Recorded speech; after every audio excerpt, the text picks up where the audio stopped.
Good afternoon, and many thanks for joining the International Capital Market Association Sustainable Finance webinar series on the sustainability-linked bonds market.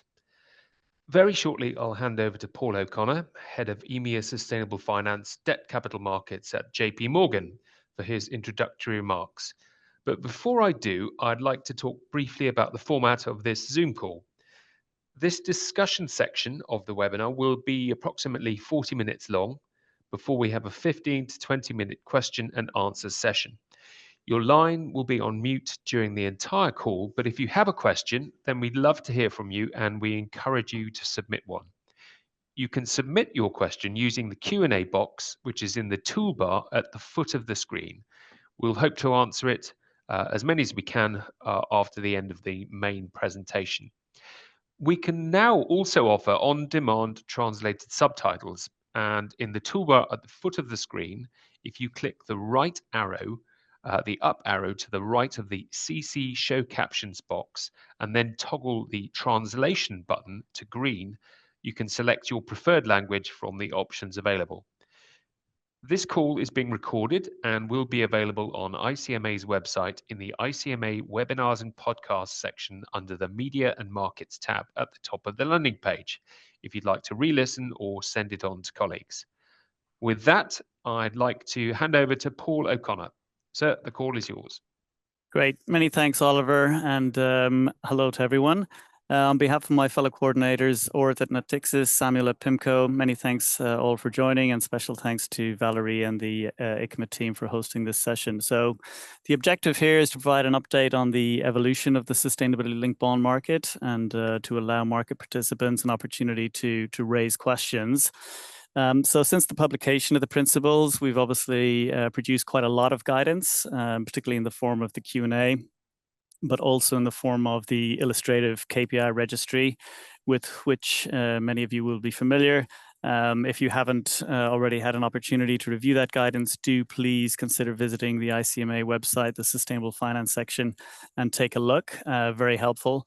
I think probably worth noting that it's quite difficult for us to develop guidance that covers every type of scenario. So we thought that this format might be helpful to complement the guidance that's been published and give people a kind of a real-time understanding of what we're seeing in the market and hear from various market participants about how they're addressing these issues, all with a view to kind of maximizing the potential benefit of the sustainability-linked bond format. We are seeing some interesting developments in the market, particularly in the sovereign space, some fantastic opportunities there to showcase, the power of the sustainability-linked format. And so we are keeping an eye on those, and hopefully we'll see those develop in a positive direction. So we're very fortunate to be joined today by some very knowledgeable panelists, Letitia Hamon of the Luxembourg Stock Exchange, and also Joe Richardson at the Anthropocene Fixed Income Institute. So I will now pass over to Orth to get us started on the content, and we'll take it from there. Many thanks, and over to you, Orth.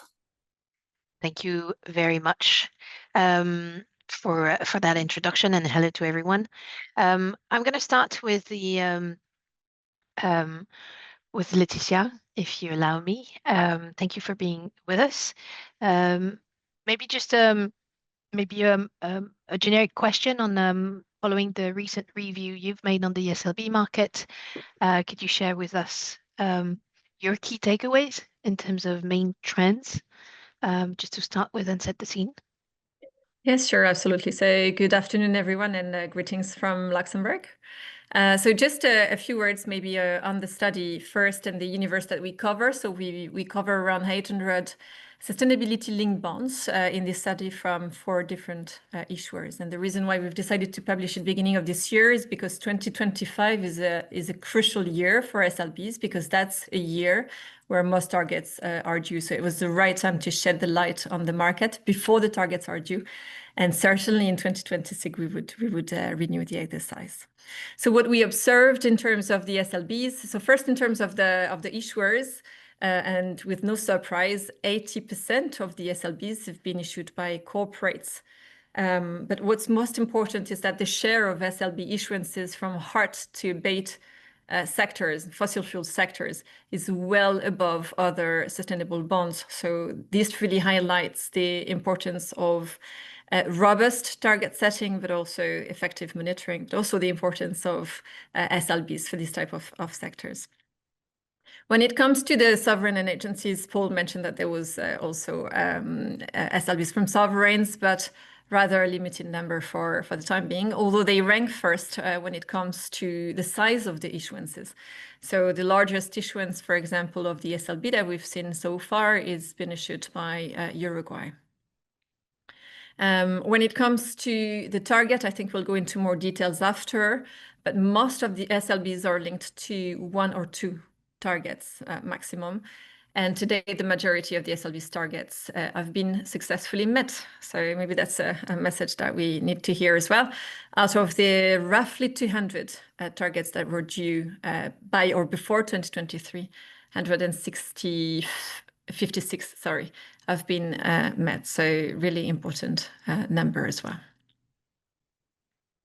And maybe you could say a word about on the KPIs that were mostly used in the by SLB issuers historically? Mm-hmm. Yes, absolutely. So we looked also at the targets of these 800 SLBs, and that comes up to a number of 1,600 targets that have been analyzed. And when we look at that, 85% of the targets, no surprise again, aim at environmental progress. So they are more on the environmental quantitative side. The most common KPI that's been used is the greenhouse gas emission reduction, particularly Scope 1 and Scope 2 emissions. So more than half of all environmental targets fall into this category. So the KPI that we see most of the time is renewable energy, and that includes, everything about installation, generation, and use. That's on the environmental side, but we also see some social targets, and that's around 10% of all the targets that we've seen in this category. And on the social targets, half of the targets are around gender diversity, women empowerment. That's a topic that we hear quite a lot when it comes to the social KPIs. So essentially, if I can give you some examples, essentially around women in leadership and in staff that the KPIs are set. But we've seen also some more ambitious ones around, setting targets for women-led suppliers or for private equity firms, for example, that have set KPIs around women-led companies in investment portfolios. And so that's on the social side. And we've seen other targets, 5% actually of them, that are linked to ESG ratings. So in that case, for example, the entity would set the target of getting a higher ESG rating for their entities, something that we've seen as well. And I'm going a bit off script here, but it makes me feel to ask that question. Did you make the exercise to look at the core and secondary types of KPIs when you looked at the KPIs? i.e., So we looked at the materiality and the exhaustiveness and the relevance of the KPI. So that's something that is mentioned if we look at the assurance report. So it's not in the study. You have to really deep dive into that if you really want to understand. And that's one by one, I guess, that you would have to look at the targets and reading really properly the assurance report. And that's one of my points, by the way. This information is very useful, very difficult to find. So that's maybe why you're asking the questions, by the way. It's essential to look at that as well. And when it comes to the financial incentives that were created, including the quantum of coupon adjustments, to what extent other mechanisms beyond the traditional coupon step-up mechanism have been deployed on the market? Any other types? Mm-hmm. The step down, we have a recent example in mind. So can you comment on what you've been observing? Mm-hmm. Yeah, so you're right to mention, the main financial mechanism that we see is a coupon step up for sure, and followed after that by an increased in redemption price. So these are the two main ones that we see. But we've seen recently some more exotic mechanism, if I can call them like that, such as combination of step up, step down, as you mentioned, but also some interesting things about charitable donations or the purchase of carbon credits, for example. So when it comes to the charitable donations, I've got in mind the example of Shiseido, the Japanese company. They have this SLB that includes a target on GHG emissions and another one on gender diversity. And if both targets are missed, the company commits to donating 0.1% of the issuance amount to public interest organizations supporting gender diversity, women's empowerment, or environmental preservation. So this is an interesting example. And the purchase of carbon credits is also something that we've seen sometimes, mainly used in the case of failing an environmental target, of course, and with the idea in mind, so the rationale in mind that you compensate for the failure on reducing the environmental impact. So that's basically what we've seen in there. What would you say, when it comes to your earlier comment, the additional data sets that would be useful to the market going forward? You know, be it on the data themselves, but also means for centralizing it to be able to track progress of SLB issuers, especially again SPT, as you mentioned, and I'm sure we're going to touch on this with Sam and Joe, but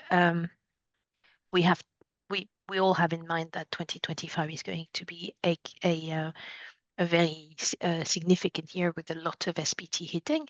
Anyone who started the job of looking at where issuers are against those targets is very curious of what's going to happen. Yes, absolutely. So there's already some information about the SLBs on the market, but what's really evaluated, and we should see more, and we hope that issuers report more on our, as I mentioned earlier, the post-issuance data, of course, but it's not that issuers do not report in post-issuance data, but it's more that it's scattered everywhere. So you can find the information in the annual reports, in integrated reports, in the sustainability strategies, you know, and it's very difficult for entities like us to collect this information, to put that in our databases, to have everything in one place and be able to link all this information to the one SLB that we're looking at. So it's quite complicated to find the targets and link that to the SLBs. So it's more the nature of the reporting of the issuers. That's what you're saying. Yeah, I mean, the format. The need for reporting first, because not all of them report, but also the fact that it should be at one place. Regardless, it's whatever report they choose, but it should be in one place. There's also one absolutely important information as well, and we've seen that quite a lot, is about material changes when it comes to the SLBs. And actually, close to a quarter of all SLBs have undergone a material change since the bond was issued. So that's quite a significant number. And there is some information about the changes in the methodology, changes in calculation of the baselines, or, you know, following acquisitions or mergers. There is a need to adapt and explain the material changes. And here again, we find this information sometimes in press releases, but we do not find this information in one place neither. So it's very difficult to explain to the investor what's going to happen after. So really our 2 points are post-issuance data and the material changes. Now, there are some databases like the LGX Data Hub, where we have all this information around these bonds, and where also you can track whether not only whether the SLB has been met or has failed its targets, but also if it's on track, which probably is also something that is of interest to investors. All right, thank you.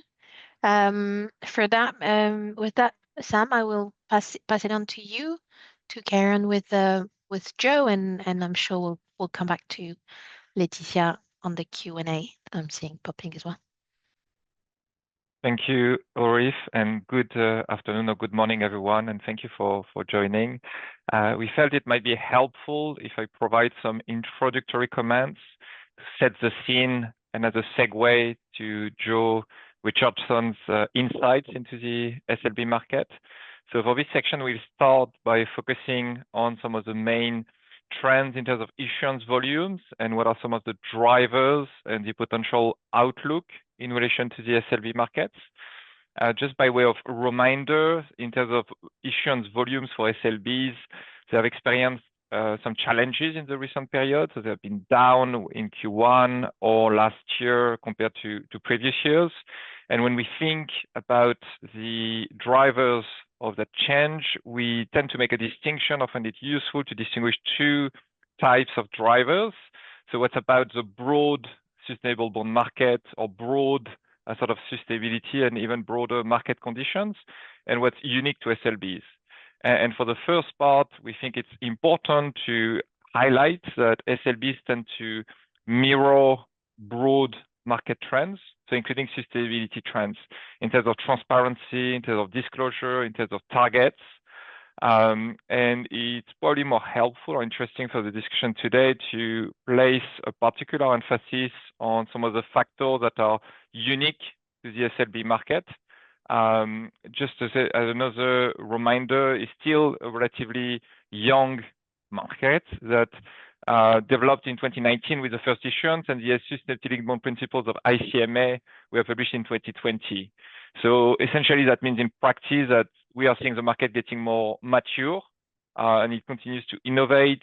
We have seen both essentially issuers and investors having a better understanding of their approach to the instruments, including expectations regarding the materiality of KPIs and some challenges that were raised in the context of the first wave of sustainability-linked bond issuances.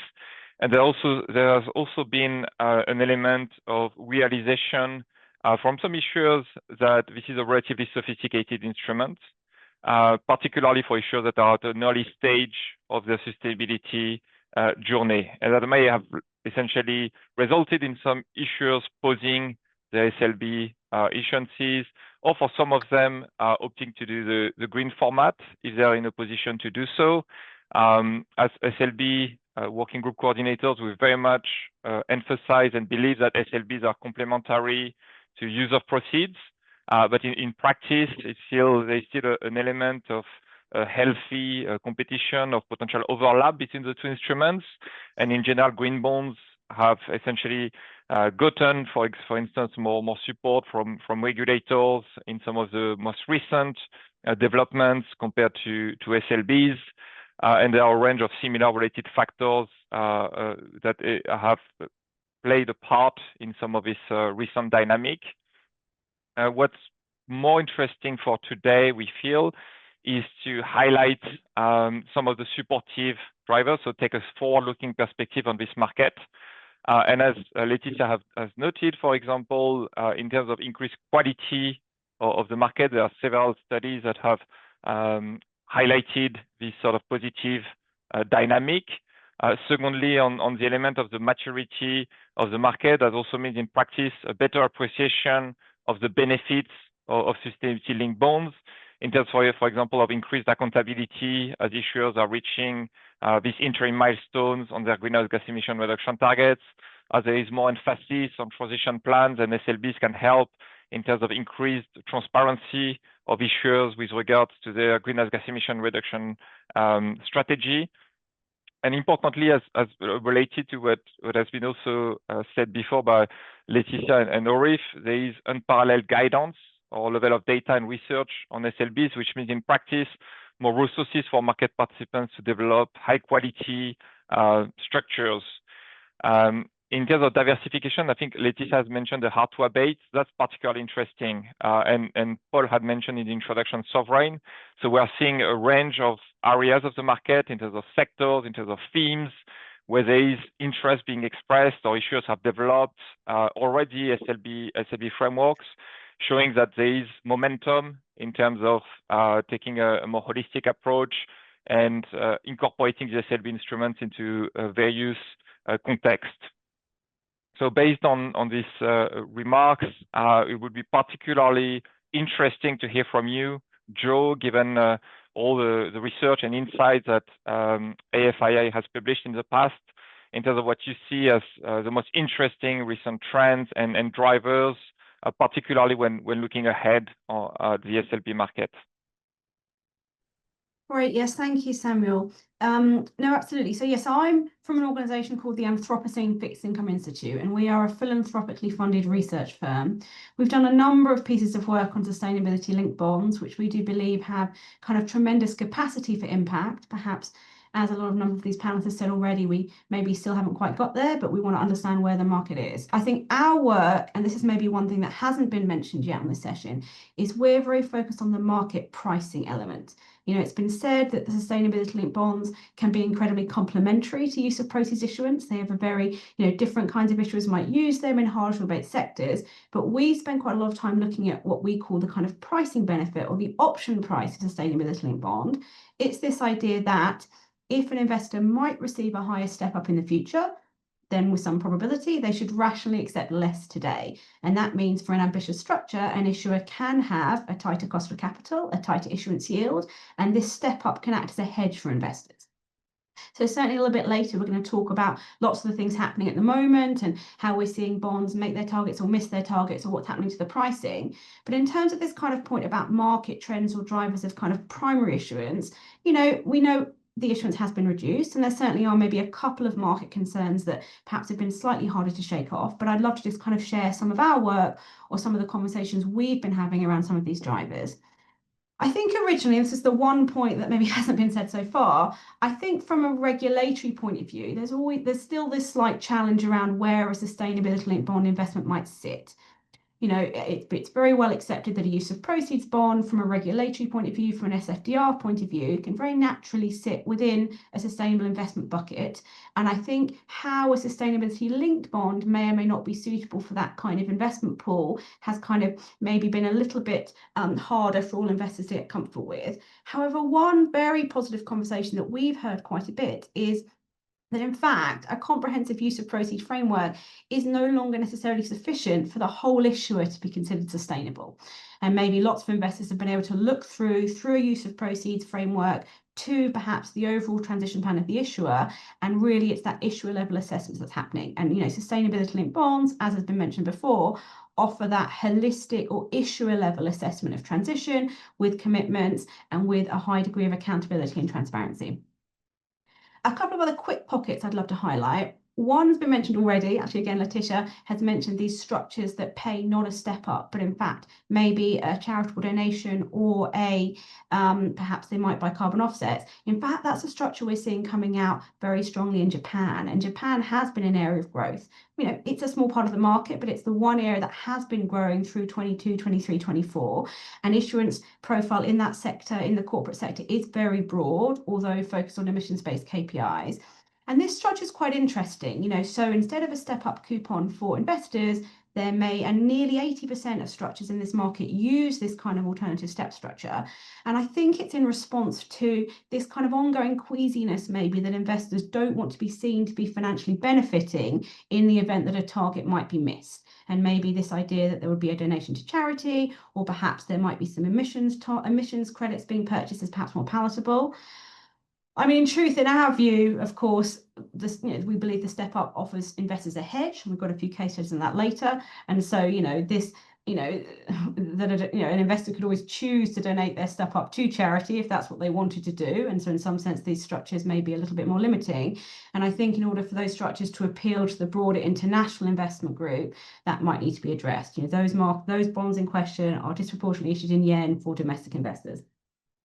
The other very quick point I'd make is, again, sovereigns. It's been mentioned already. Still only kind of 3 core sovereign bonds have issued, although it's well reported that Slovenia have brought out a framework and are potentially in the pipeline. I mean, here, this actually, I think, is a great case study on this other core point of sustainability bonds, that you're focused on outcomes. Lots of investors we speak to, they like the structure, especially on the sovereign side, because you can see and observe, and from an accountability point of view, embed in bond documentation sustainability commitments that are longer term and can sustain beyond the typical electoral cycle.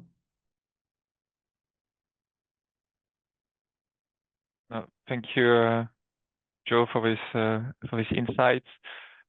If we now look at the current market environment characterized by a number of observation dates, we have also seen some issuers already reporting whether they have missed or achieved their SPTs linked to SLBs. Would you be able to comment on some of the potential increased likelihood of step-ups and some of the corresponding perhaps implications for the SLB markets, including the benefits of seeing that there was ambition in the first place, since these targets may not be met.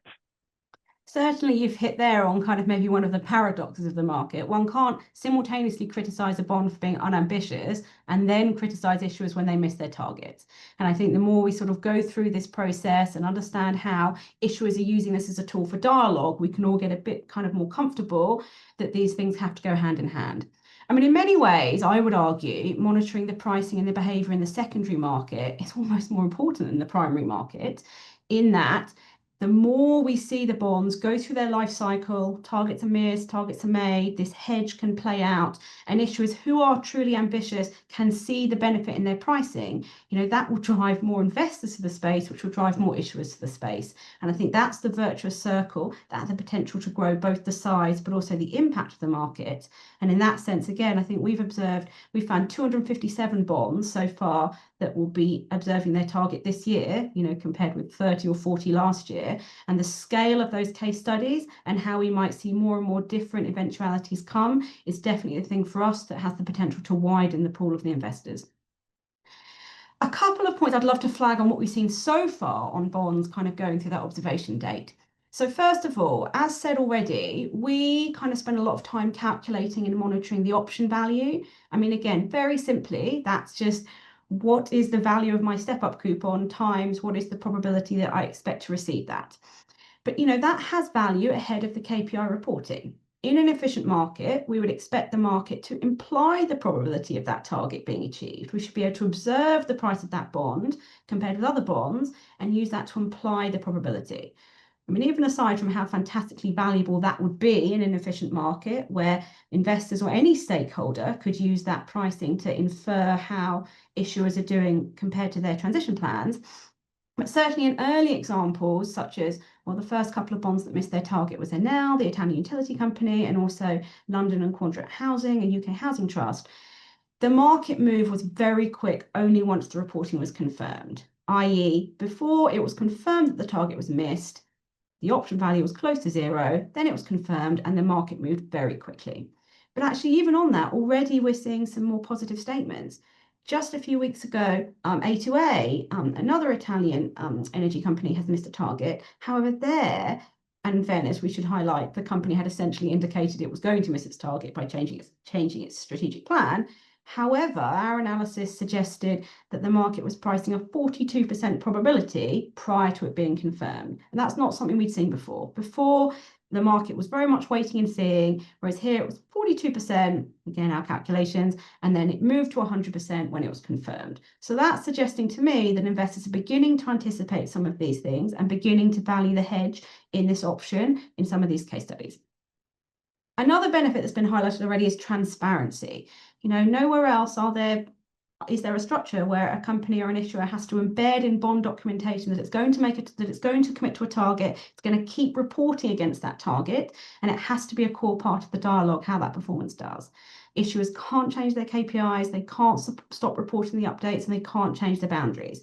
I know there's this open question around potentially, if there are certain clauses, perhaps if mergers and acquisitions or company changes may impact the scope of the KPI, but in general, this really is a powerful tool for accountability. Again, another case study very recently, Europcar, which is a rental car company, recently missed its targets. You know what, decarbonising rental vehicles is really hard. You can have as many EVs as you want. People don't want to rent them because they don't know where they're going to be able to charge them. However, because the bond is there, the company had to keep reporting, this statement around what challenges there are in the sector around decarbonisation are very much live. And, that dialogue is at the forefront where it just might not have been the case if the bond hadn't been there to promote that. The spread in sectors and the KPIs in the 2025 cohort is very broad. And so there really is a scope to see this wider benefit of transparency coming out. And the final point I'd make on this is another kind of question that's been asked a bit is, where it all been queried is whether the materiality of the average sustainability linked bond structure is really high enough to kind of motivate change. does anyone really care? Is having this bond going to make a difference to issuers? Is it going to make them more likely to make their targets? And I think that's what's interesting here, is also to see the narrative from issuers coming around. So far, what's also notable is how proudly issuers are when they report they've made their targets. We saw an interesting case study a couple of years ago, in fact, from PPC, the Greek utility, missed a target and then it made a target. It actually really did strongly get back on track. And if you go through the investor communication around that example, it was saying, oh, look, we've got back on track, we've decommissioned all of these coal power plants, and we made our SLB target. It was a really big part of the investor dialogue to see how it had done that.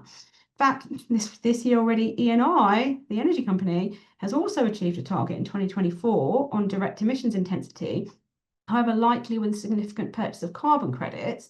And our analysis has suggested that that would cost more than paying the coupon step up, i.e. that company may have made the decision to pay more money to buy offsets to make the target, and that's the right strategy for that company as part of its sustainability commitment. So I think as issuers increasingly see the benefit of setting targets in a bond, communicating with investors and meeting their target, that may provide the additional values for those issuers. Thank you, Jo. I think your comments were particularly interesting in stressing the value of SLBs in relation to climate and decarbonization targets. We continue to see sort of asset owners that are developing or implementing climate-related targets at portfolio level, for which I think, as you pointed out, the SLBs can be seen as a tool to support such objectives in terms of engagement, in terms of reporting, in terms of focus on real economy, decarbonization. And there is a related issue, which is the role of SLBs within transition finance. And we have received some questions actually already in the chat in relation to this. So we'll be particularly interested in your thoughts regarding the role that SLBs can play in terms of transition finance interplay.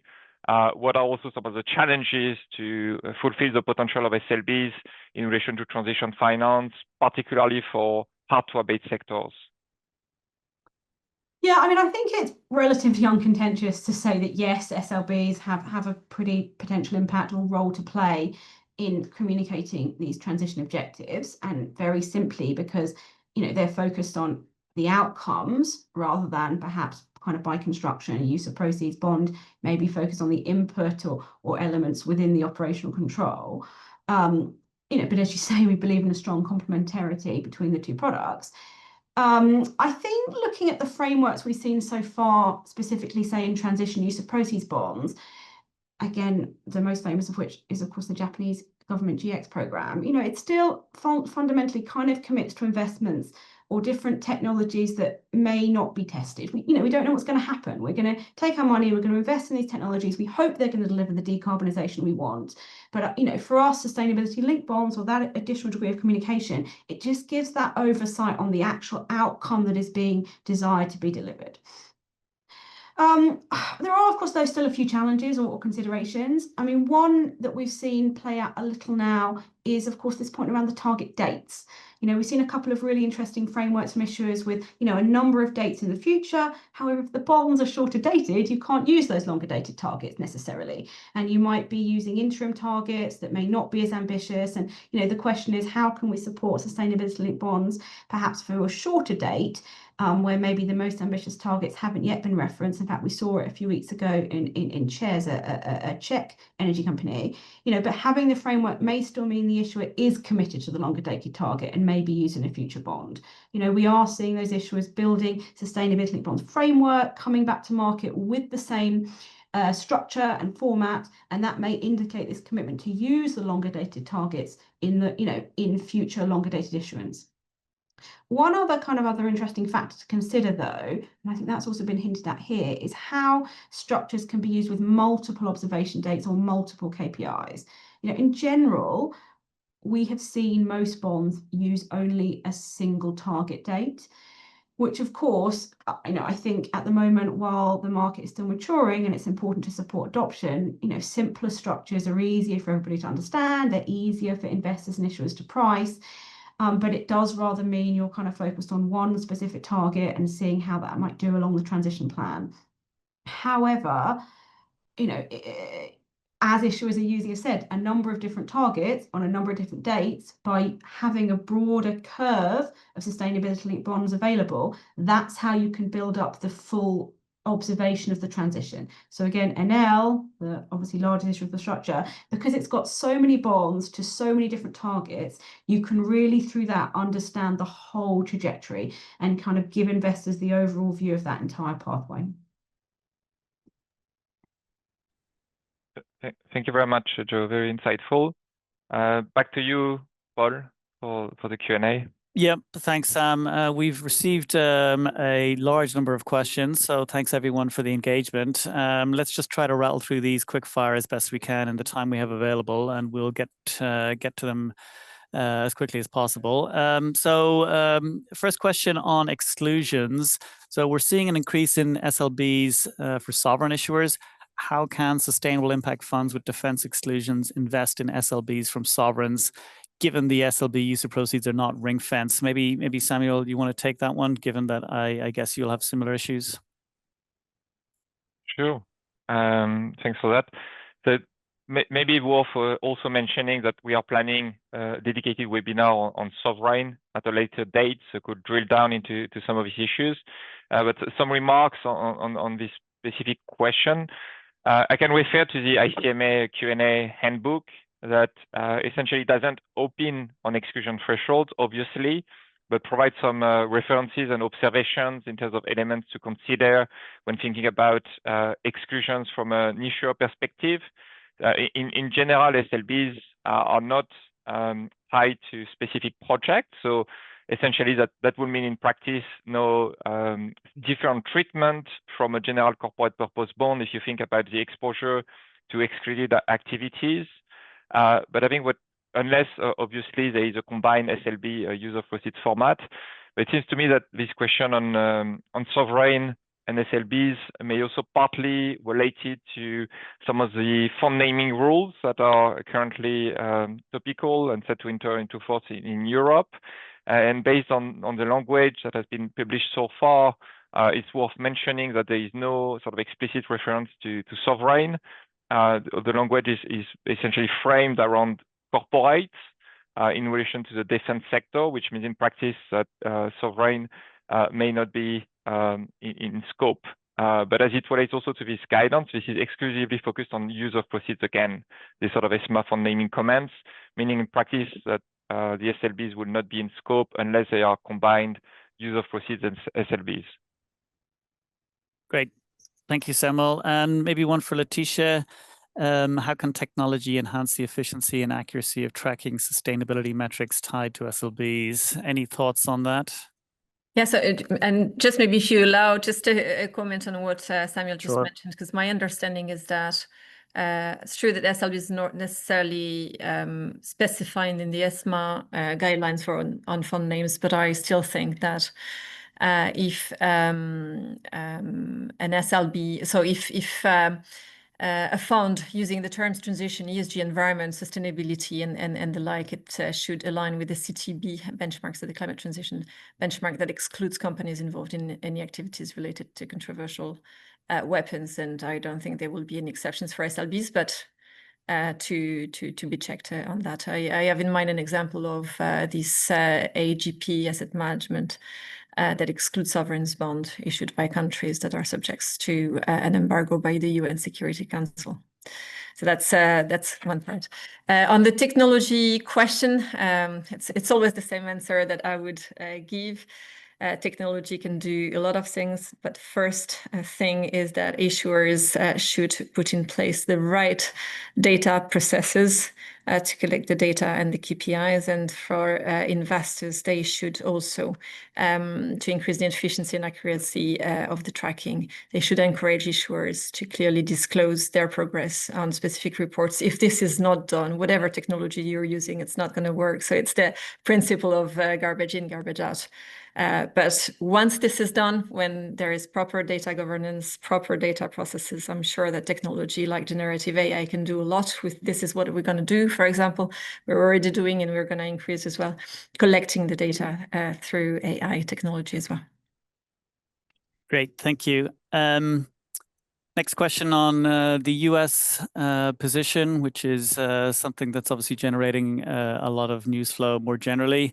Comments on how the new US administration may impact on sustainability label issuance, and then relatedly, if the US steps back, who will fill the gap? I mean, from my perspective, obviously, a lot of our clients, corporates, they not necessarily wanting to change their strategy. We're not hearing from investors that they don't want to buy a labeled product, but clearly people are just doing their best to make sure that anything they do doesn't kind of get themselves into trouble. But Sam, I don't know if you want to comment on that, given you have a significant footprint in the US. I would perhaps reiterate the point I made in introduction regarding certain factor not being unique to SLBs. So this point about the US is also about the broader label bond market. It's about sustainability disclosure in general. As you note, if anything, the sort of SLB instrument is a way for issuers to commit to keeping a certain level of disclosure and accountability on sustainability targets, irrespective of external developments, meaning they make this commitment that are meant to be sustained over time through an international framework that is not tied to a particular regulatory development in one jurisdiction in terms of disclosure. So that essentially reemphasizes the benefits of SLBs for investors when thinking about these regulatory challenges. Great, thanks. Orith, did you want to add something? I know you've been to the US recently. Maybe you can share a few thoughts. I just came back. Thank you, Paul. Maybe a couple of comments, which is very consistent with what you've just spontaneously said. The feedback we're having from both investors and issuers is that there is no very large re-questioning of the strategic orientations when it comes to sustainability in general, climate in particular. But there is a very big reluctance to be very vocal about it. So it is reasonable to think that the GSSS bond market from US corporates is going to be and remain, I would say, a bit shy until everybody get a clear vision of the environment in which they're operating and the risks at stake. So on the one hand, it is probably a quite reassuring to have that very consistent message, no matter what corporates or what institution you would be speaking to in terms of the underlying strategy.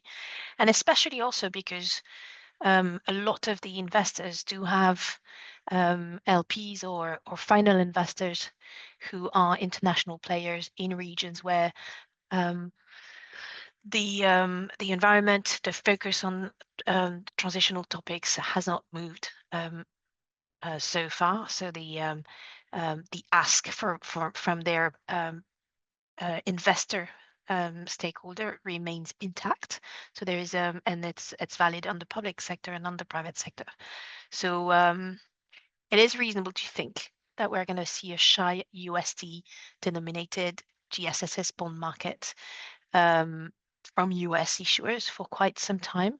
But I'm coming back from that recent roadshow with the conviction that it's for many a wait and see posture, just to understand better in what environment they're evolving. Great, thank you very much. Maybe a couple for Jo. Feel very confident she will have a view on these. One about the quantum of step up. Any thoughts on how that should be set, the basis for setting the quantum of any incentive created by an SLB? Yes, absolutely. And I mean, I struggle to come up with anything more substantive than bigger is always going to be better. I mean, I think the issue a bit is, as we've said, for us, this pricing benefit, this hedge for investors compared with the tighter cost of capital for issuers, is the kind of win-win of the market that may, from a pricing point of view, broaden the investor pool. And I think if the step up is too small, then that effect is just too small to kind of confidently identify. I mean, we all know you clever underwriters and new issue premium and, categorizing exactly where bonds price. If it's 25 basis points times in the future for a few years times 25% probability or something, it's just perhaps too small to identify in a confident way. And so in that sense, we've always kind of advocated for a minimum of a point of upfront value if you have a 50% probability as just something that is at least identifiable outside of the bid offer. But I acknowledge that that's certainly not the standard market structure at this point. Thanks. And relatedly, I guess a question on examples of where an issuer failing to meet their targets has actually been sort of significant in the context of the issuer's overall cost of debt. Any thoughts on that? Again, it's a little bit, depends on the eye of the beholder. I mean, a lot of our clients feel that the penalties they are set to pay are significant, but of course, to the outside world, it may not seem such a significant amount given the overall kind of debt pile that they're servicing. And I think that narrative actually is one of the reasons why, again, some of these symmetric structures can be quite interesting. And we've seen them on the sovereign side where perhaps, both sides feel like, oh, if it steps up, then I might have to pay more. But if it steps down, then I might get a benefit. But again, back to this case study, Enel is really the only most significant issue that's been through this full life cycle so far. But it's definitely worth pointing out it missed its target. Those bonds significantly outperformed, as you would have expected, because they received the step up. And then the next bond it came back to market, and this was probably still about a year ago, was with a dollar SLB linked to the same target. And the bonds did really well. It came back to market with a subsequent step up. It communicated very well. There was certainly viewed from our analysis as being pricing at quite a tight level. Now, again, it's impossible to say, is that because investors were valuing the hedge and thought the target would be missed, or investors thought it was a really great transition and that improved the overall credit? But to some extent, it doesn't really matter. We've certainly seen issuers who come back to market after clearly communicating an SLB miss have still issued bonds at a very attractive level. Many thanks. And then coming back to the use of SLB in the context of communicating a transition, or maybe you can comment on this point. How do you see SLBs working as a transition tool versus UOP? And what would you say the obstacles are in kind of releasing the full potential of the SLB format in contributing to the transition? Well, first, what I should be able to witness is that it is a live debate on the sustainable finance market, the wider market, including the loan market, where both the financing and the communication of transition is seen by some best position in an SLB format as per the entity, and from others from a use of proceed format as per the investments to deliver on the transition planning. What I could say is, and that seems to be quite consistent with what Joe said a bit earlier, those are highly complementary tools. Transition is and will always be a matter of entities. You are actually transitioning a whole business that doesn't only go through specific capex and types of use of proceed you could imagine in a use of proceed product. It is also about strategy, governance, training, structural operations, etc. So to our opinion, yes, the SLB instrument is perfectly fit to feed the orientation of the and the understanding of a transition pathway, where the use of proceeds would be the means-oriented element, which is one of many. Including a use of proceed will hardly be able to understand the phase out, for example, which is a key element of a transition strategy in many sectors. So basically, the idea is transition is very well addressed in a holistic fashion via SLB, and we've seen that on the market. It's already live. It is commenting on the end result. The reason why many stakeholders on the market are asking more and more the issuers to describe in their frameworks the how to get there, i.e. what are the key levers, and the actual planning behind those targets is really a testimony of how these end results are seen as a good signal. Having said that, there is plenty of investments behind a transition plan that could very well be and have been, to be honest, financed or refinanced through a use of proceeds format. The only question is to make sure we keep ambitious enough and we are finding a consensual way of looking at what is transitional from a use of proceeds perspective. Yes, indeed. Thank you. Next one is I think a good one to try. Top 3 things which could boost SLB issuance. I could only think of 2.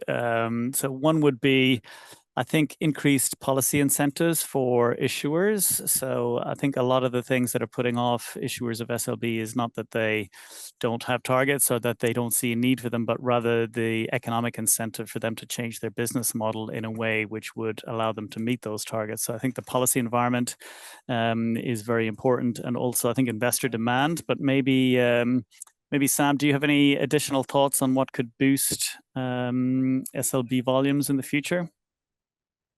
So in addition to the actual uptake of the existing guidance and additional deals, high quality deals that demonstrate how the best practices can be implemented in a particular sector, in a particular region, for a particular topic, that's important to note, because in general, we have seen that a certain SLB deal sets a precedent.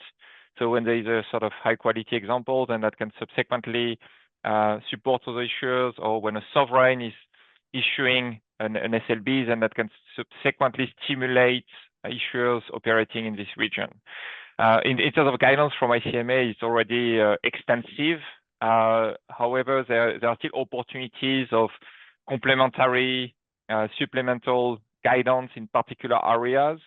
I have mentioned in the introduction there were a number of initiatives, but for example, for energy, for high emitting industries, there is one initiative that is focused on methane abatement in relation to label debt, including SLBs, and where there are a number of challenges or questions being raised for energy companies, how to utilize SLBs. So the publication of such guidance can in turn support some market participants to think about SLB expansions in these particular areas. Yep. Joe, any thoughts on that? What could boost SLB issuance apart from more research from AFII? Well, hopefully everyone else does all the research and we can move on to something else. No, I think it's the pricing, right? Once issuers are confident that these bonds are going to price at a tighter level, that they're being in some sense compensated for taking the risk and committing to ambitious targets, so they'll come and do other more bonds and more ambitious structures. I mean, I think that's what's motivating issuers. I think there obviously are costs attached to these things, may they be operational costs or reputational costs, and those that will happen more and more if and only if there are appropriate benefits. And I think there should be benefits. I think companies committing to aggressive and ambitious transition plans are better companies. There should be lower risk premiums, and the step up is a real hedge for investors. And the more times that life cycle is played out in evidence, the more hopefully that issuers will believe it's the case. Yep.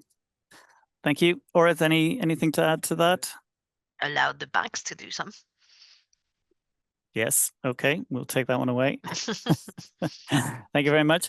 Letitia, quick word on SPOs. Do you want to comment on the question that came in about the extent to which the SPOs are adding to the debate? Maybe you have a few ideas on that point. Thank you. Yes. So, well, the work of SPOs is certainly of value. We've seen that already in the UOP space.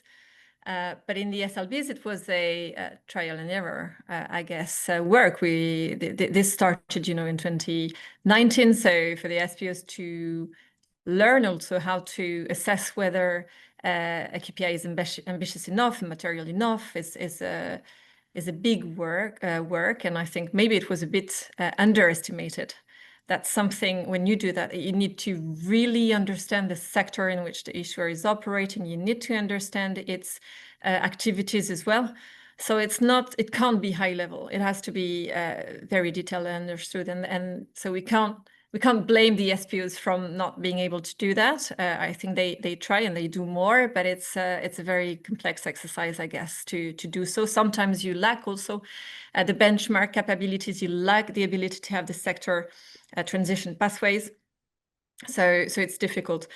The point is that on the SLBs, assurance, so what comes post-issuance, assuring the KPIs is absolutely essential on my side. So it's not only the SPO that should be looked at, but also the ones providing assurance. And these ones also need to be trained, as most of the time they come from a financial world, and they also need to understand what's non-financial and how to audit it as well.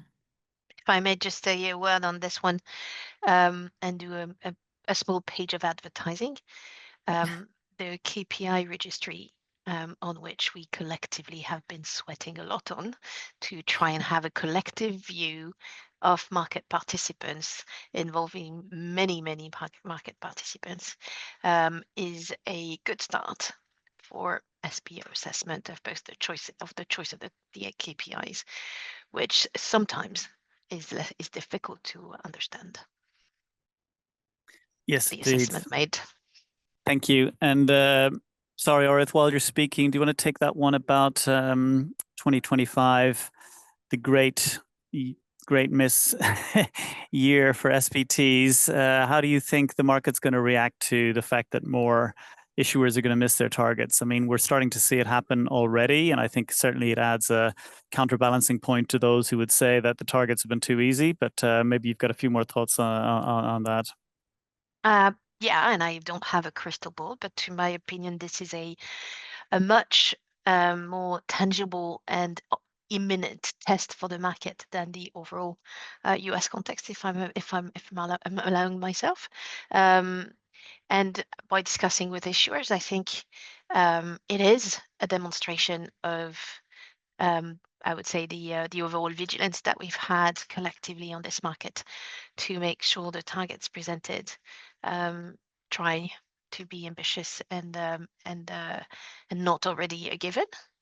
On the other hand, the expectable reactions from a number of issuers, not all of them, and I think Enel's been a good example of it, a good counter example of it, maybe that the negative press associated to missing those targets will challenge their commitment to this market in the future. So I think there is a need for investors to voice out that how they see missing a target and how it's interpreted, what they're expecting in terms of additional rational context,